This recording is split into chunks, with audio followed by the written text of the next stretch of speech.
Candice, let's begin here. Civil society organizations are calling for a complete shutdown of Johannesburg's economic hub. More than 70 of them have joined forces to condemn gender-based violence and are marching on Sandton. Jane Dutton is there and she joins me now. Jane, good morning to you. So why target the Johannesburg economic hub?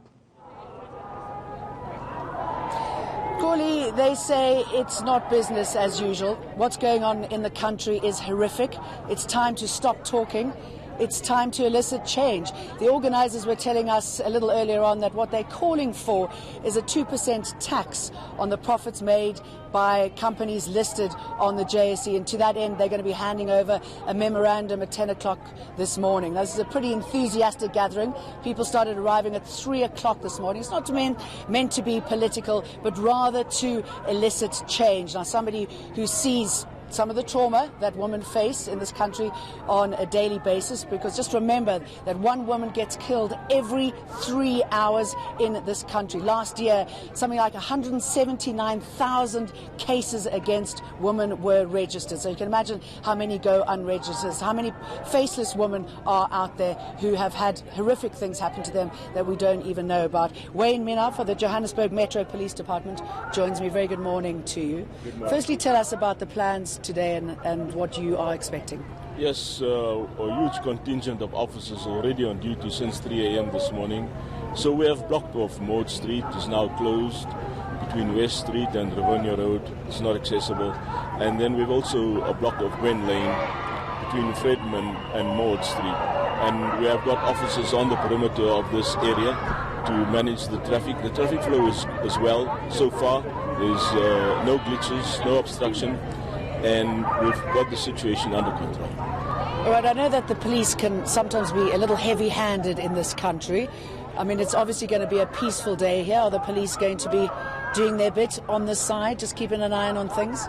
Yes, well, for us, it's about ensuring the safety of the corporates, ensuring the safety of people also working here, and then also so that the protesters are safe.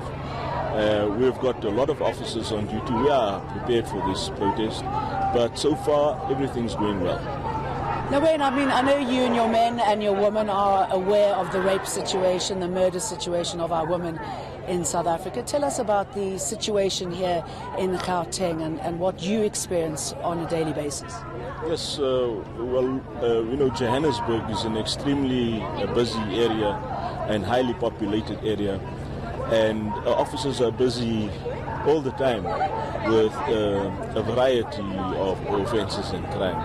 And the officers do their best under the circumstances to be able to deal with issues of crime and criminality. And so far, we're working very hard. So we just want to get the community at large also to cooperate, so that we can reduce the crime levels. There's been a lot of complaints about how police handle rape survivors or women who have been attacked. What sort of education is going to be coming into play in order to make that far more acceptable, far more understanding in their jobs? And what do you make of calls to have separate courts in order to expedite the process against the perpetrators? You see, there is a difference in function and role between the Metro Police and the SA Police. The South African Police Services, they have highly specialized units who deal with crime such as rape and the victims. So we'll leave it to them to deal with those issues, while the Metro Police perform crime prevention and enforce city bylaws and then do road policing as a function and responsibility. And that's how we will deal with it. Well, thank you very much, Wayne Minna. I know you work hand in hand with them, and look forward to a peaceful day here on the streets around Sandton. Our correspondent Slindela Masikane is out on the streets somewhere in the throng. Slindela, what have you been hearing?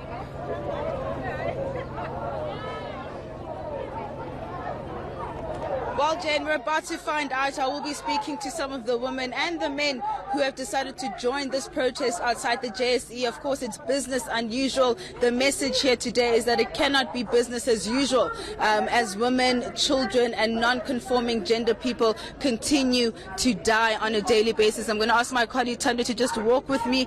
And a lot of people are asking why the JSE, but of course we all know that this is the heart of the economy. This is where capital lives, and the message today is that they want capital basically to be funding the fight against gender-based violence. They're saying that this scourge cannot continue any longer. I just want to bring in some of the women that are here. Ma'am, why was it important? Why was it important for you to come and join this march today? Sorry? Why was it important for you to join this protest today? Well, first of all, I want to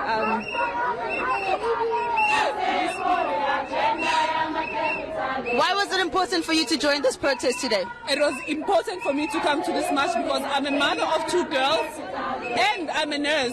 I see the victims each and every day coming to our institutions, and we're saying we are enough with the men that are doing this to our kids, and we are saying we are enough of nursing the very perpetrators, that we as women must come together and say government must stop all this, and men out there, we are enough. We want to go to work at whatever time, go wherever, without the fear of being victimized. And it's not our fault that we have vaginas. We didn't choose to be women. We were born women and we must be protected.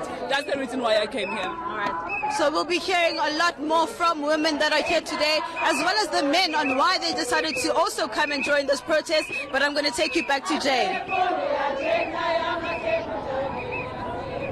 Thanks, Lindela. Lots of women here and men. Too many victims, sadly. We're going to be talking about this throughout the day, and we're going to be reporting live for the next hour in the Jane Duck now. Back to you, Tony.